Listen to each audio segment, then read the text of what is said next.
नमस्कार, मैं हूं दिव्या और आप देख रहे हैं आंखें न्यूज 24। पार्टी में नाराज के बीच उपेंद्र कुशवाहा डैमेज कंट्रोल करने में जुटे हुए। जिस प्रकार से खबर थी कि पार्टी में टूट हो जाएगी, इसकी चर्चा जोरों पर चल रही थी। ऐसा लग रहा था उपेंद्र कुशवाहा की पार्टी में टूट होने जा रही है, क्योंकि उनके तीनों विधायक बीजेपी के राष्ट्रीय अध्यक्ष नितिन नवीन से मुलाकात करने की तस्वीरें भी उनकी सामने आई थी। अब उपेंद्र कुशवाहा ने आनंद फानन में पटना के एक होटल में प्रेस कॉन्फ्रेंस किया। साथ ही उन्होंने बताया कि पार्टी की बिहार प्रदेश की जिम्मेदारी विधायक आलोक सिंह को दी जाती है।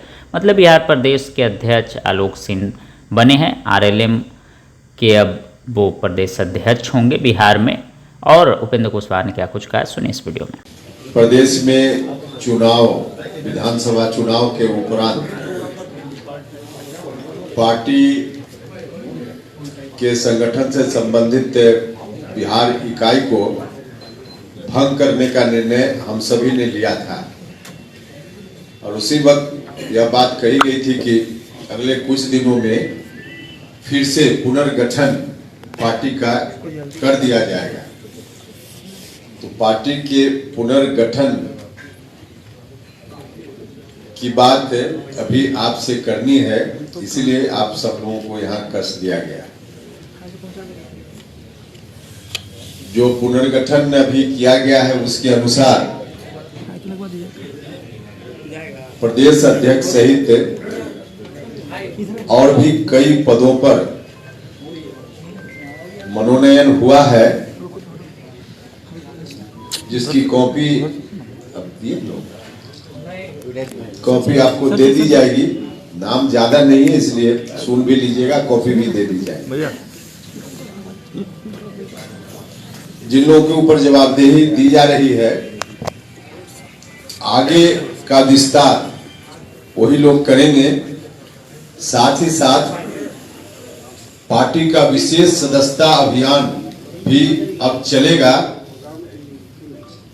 और विशेष सदस्यता अभियान चला करके प्राथमिक इकाई से लेकर राष्ट्रीय इकाई तक का विधिवत गठन पार्टी के संविधान के हिसाब से अब शीघ्र ही किया जाएगा। तारीख वगैरह की घोषणा बाद में होगी कि कब तक वह काम पूरा होगा, लेकिन आपकी जानकारी के लिए कि विशेष सदस्यता अभियान अब तुरंत प्रारंभ होगा और विधिवत पार्टी का गठन नीचे से लेकर ऊपर तक होगा।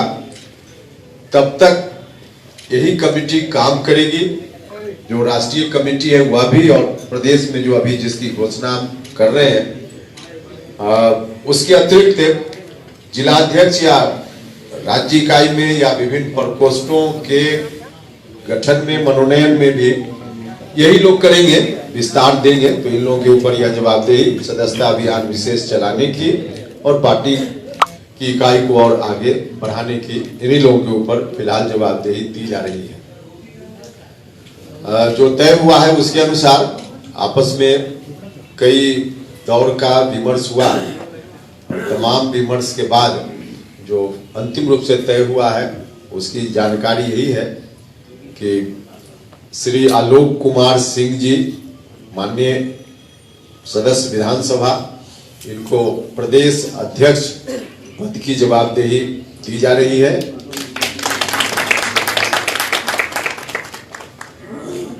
इसके साथ साथ 2 कार्यकारी अध्यक्ष बनाए जा रहे हैं इनके सहयोग के लिए। एक प्रशांत पंकज जी और दूसरा सुभाष चंद्रवंशी जी, 2 कार्यकारी अध्यक्ष होंगे। नाम तो बता दिया हमने, हाँ रिपीट कर देते हैं। एक नाम जो और बचा है वो कर लेते हैं, उसके बाद फिर से रिपीट कर दीजिए। प्रधान महासचिव पद पर हिमांशु पटेल जी को जवाबदेही दी जा रही है, प्रधान महासचिव के रूप में। और इसके अतिरिक्त एक घोषणा राष्ट्रीय पदाधिकारी की भी अभी की जा रही है। मदन चौधरी जी राष्ट्रीय उपाध्यक्ष संगठन की जवाबदेही इनके ऊपर दी जा रही है। अभी संयोजक के रूप में या प्रदेश प्रभारी अध्यक्ष के रूप में ही काम कर रहे थे, तो अब के बाद अब राष्ट्रीय उपाध्यक्ष संगठन के पद पर मदन चौधरी जी काम करेंगे। तो फिर से कहा गया कि एक बार और रिपीट कर दीजिए। तो प्रदेश अध्यक्ष आलोक कुमार सिंह जी माननीय विधायक, कार्यकारी अध्यक्ष प्रशांत पंकज जी और सुभाष चंद्रवंशी जी, प्रधान महासचिव हिमांशु पटेल जी और राष्ट्रीय पदाधिकारी में राष्ट्रीय उपाध्यक्ष संगठन श्री मदन चौधरी जी। यही जानकारी देने के लिए आपको कष्ट दिया गया था। अब आगे संगठन का काम इन्हीं लोगों के ऊपर है, विस्तार देने का काम, सदस्यता अभियान चलाने का काम, तो इस काम को लोग करेंगे। फिलहाल बजट आना है केंद्र सरकार का भी और राज्य सरकार की ओर से भी। 1 तारीख को केंद्र सरकार का बजट है और संभवतः 3 तारीख को बिहार सरकार की ओर से बजट प्रस्तुत किया जाएगा। तो बजट से, केंद्रीय बजट से बिहार की काफी उम्मीदें हैं और उम्मीद जायज भी है, क्योंकि इतना बड़ा आशीर्वाद बिहार की जनता ने एनडीए को दिया है। हमारे प्रधानमंत्री जी के ऊपर विश्वास व्यक्त किया है, मुख्यमंत्री जी के ऊपर विश्वास व्यक्त किया है और प्रधानमंत्री जी लगातार बोलते भी रहे हैं कि देश को विकसित राष्ट्र बनाना है तो बिहार को विकसित राज्य बनाना पड़ेगा। और इस दृष्टि से लगातार केंद्र का सहयोग बिहार को मिलता रहा है हर तरह से। तो फिर से इस बार बिहार के लोग उम्मीद कर रहे हैं और इस उम्मीद को, बिहार वासियों की उम्मीद को आपके माध्यम से हम माननीय प्रधानमंत्री जी और भारत सरकार तक भी पहुंचाना चाह रहे हैं कि बिहार में जो भी आवश्यकता है, दोनों जगह सरकार एनडीए की ही है, डबल इंजन की सरकार है, तो क्या क्या बिहार के लिए जरूरी है, राज्य सरकार से विमर्श से भारत सरकार के प्रतिनिधियों के साथ चलता रहता है। तो उसके आधार पे जो आवश्यकता बिहार में है, मालूम है प्रधानमंत्री जी को भी, केंद्र सरकार के जो प्रतिनिधि हैं उनको भी, तो उसके अनुकूल बिहार को हर क्षेत्र में, जिस तरह से पहले सड़क के क्षेत्र में, स्वास्थ्य के क्षेत्र में, शिक्षा के क्षेत्र में, बाकी सभी क्षेत्रों में भारत सरकार से मिलता रहा है सहयोग, इस बार फिर से मिलेगा, यह भरोसा भी है और बिहार के लोगों को भरोसा रखना चाहिए। राज्य की सरकार ने तो विशेष रूप से महिलाओं का ख्याल हमेशा रखा है। माननीय मुख्यमंत्री जी ने तो निरंतर, अभी यात्रा भी उनकी चल रही है, तो सब जगह जाकर विकास के कार्यों की समीक्षा कर रहे हैं। गरीबों के लिए, महिलाओं के लिए, युवाओं को रोजगार देने पर विशेष रूप से ध्यान है। अभी जो आर्थिक सर्वे भारत सरकार की ओर से आया है, उसमें भी विकास की दर को आगे और बेहतर होने की संभावना है, इस बात का अनुमान किया गया है। और पूरी दुनिया में परेशानी है, लेकिन इस परेशानी के बावजूद भारत आगे बढ़ रहा है, विकास कर रहा है। तो यह जो आर्थिक सर्वे से दिख रहा है, यह हम सब लोगों के लिए बहुत ही सुखद अनुभूति है और पूरा बिहारवासी हम सब भारत सरकार के साथ हैं। विकास के मामला में हम सब लोग मिलकर साथ चल रहे हैं। तो बिहार की सरकार भी इन तमाम चीजों का ख्याल अपने बजट में रखेगी ही और भारत की सरकार तो रख ही रही है। यही बात थी। इसके अतिरिक्त कोई सवाल अभी इसी विषय से संबंधित हो तो रखिएगा, दूसरा विषय से संबंधित रखिएगा तो शायद हम बोलना। उपेंद्र जी, दो कार्यकारी अध्यक्ष बनाने का क्या मकसद है? 2 कार्यकारी अध्यक्ष बनाने का एक आदमी कोई पूछे सर, सवाल पूछिएगा तो जवाब। सर रामेश्वर महतो जी अभी भी नाराज हैं क्या? उपेंद्र सर चर्चा चल रही थी कि आपकी पार्टी के जो 3 विधायक हैं, माधव आनंद, आलोक सिंह और रामेश्वर महतो, आपसे नाराज चल रहे हैं, पर 2 विधायक आपके मौजूद हैं। चर्चा आप ही लोग कर रहे थे, तो आप ही लोग चर्चा कर रहे थे, सवाल हमसे पूछ रहे थे। रामेश्वर जी अभी तक नाराज हैं।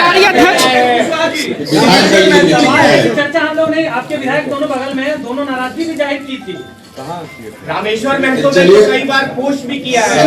सवाल, ये बातें पता चलती है। विधायक दल की मीटिंग नहीं है, इसमें तो एक और माननीय विधायक स्नेहलता जी भी नहीं है, तो फिर क्या मतलब हुआ? विधायक दल की मीटिंग है। इंदर जी, सवाल चलिए। ये है कि ये फैसला आपने दोनों विधायक के दबाव में लिया है या स्वतंत्र रूप से लिया है? क्योंकि हो सकता है कि बार्गेनिंग पॉलिटिक्स हो कि हमको प्रदेश अध्यक्ष बनाइए तभी हम आएंगे। चलिए, दबाव होगा तो आपका साथ ले लें। उपेंद्र सर, दो कार्यकारी अध्यक्ष बनाने का क्या मकसद है? साथ ले लें। सर, हमने कहा ना कि चर्चा आप ही लोग कर रहे थे, बाकी कुछ नहीं था न है। आपने भी सर रामेश्वर जी उपेंद्र सर, यह चर्चा भी हमने न्यूज 18 से ही सुना है। यह चर्चा न्यूज 18 में हमको किसी ने बताया कि न्यूज 18 में ऐसा चल रहा है। सॉरी, माफ कीजिएगा। जी बिहार झारखंड में ऐसा चल रहा है, हमको किसी ने बताया।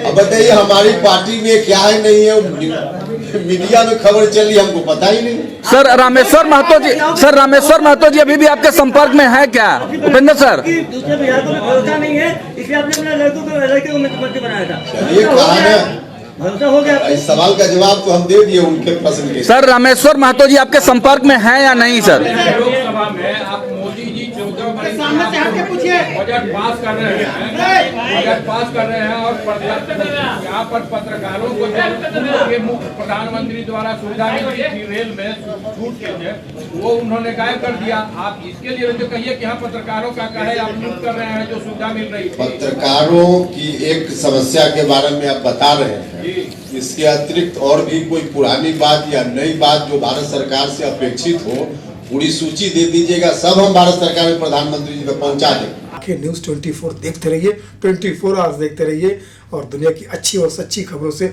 अवगत होते रहिए। आखिर न्यूज़ 24 कभी नहीं करेगा आपको बोर। अगर आपने अभी तक हमारे चैनल को सब्सक्राइब नहीं किया है तो हमारे चैनल को जल्द से जल्द सब्सक्राइब करें, लाइक करें, शेयर करें। राजधानी पटना में कई वर्षों से शिक्षा में उत्कृष्ट योगदान दे रहा है Lohia Nagar Mount Carmel High School Kankarbagh Patna. जहां नर्सरी से कक्षा 12वीं तक की होती है पढ़ाई। 10वीं और 12वीं बोर्ड परीक्षा में 100% अंक का रिकॉर्ड। एक ऐसा स्कूल जहां पठन पाठन के साथ साथ बच्चों के संपूर्ण विकास का रखा जाता है ख्याल। खेलकूद, सांस्कृतिक गतिविधि, मैथ ओलंपियाड, साइंस ओलंपियाड और बहुत कुछ। आज ही कराए नामांकन की प्रक्रिया जारी है। संपर्क करें DS/16 Gayatri Mandir road, housing board colony east, Indira Nagar, Kankarbagh, Lohia Nagar, Patna. हमारा पिन कोड है 800020। पटना में कई वर्षों से शिक्षा में अहम योगदान दे रहा है Gyansthali high school Alamganj Patna city, जहां 10वीं और 12वीं की बोर्ड परीक्षाओं में 100% अंक प्राप्त कर रहे हैं बच्चे। एक ऐसा स्कूल जहां न केवल होती है पढ़ाई बल्कि साथ ही साथ होती है कल्चरल एक्टिविटी, स्पोर्ट्स एक्टिविटी से जुड़े गेम्स, मैथ ओलंपियाड से लेकर साइंस ओलंपियाड, जहां बच्चों के लिए स्कूल कैंपस अत्याधुनिक सुविधाओं से लैस, छोटे बच्चों के लिए वाहन और ट्रांसपोर्ट की विशेष सुविधा। तो देर किस बात की, आज ही कराएं अपना नामांकन Gyansthali high school Alamganj Patna city में, जहां नामांकन की प्रक्रिया जारी है। संपर्क करें पुलिस चौकी Alamganj main road near Alamganj थाना, पटना, बिहार 800007।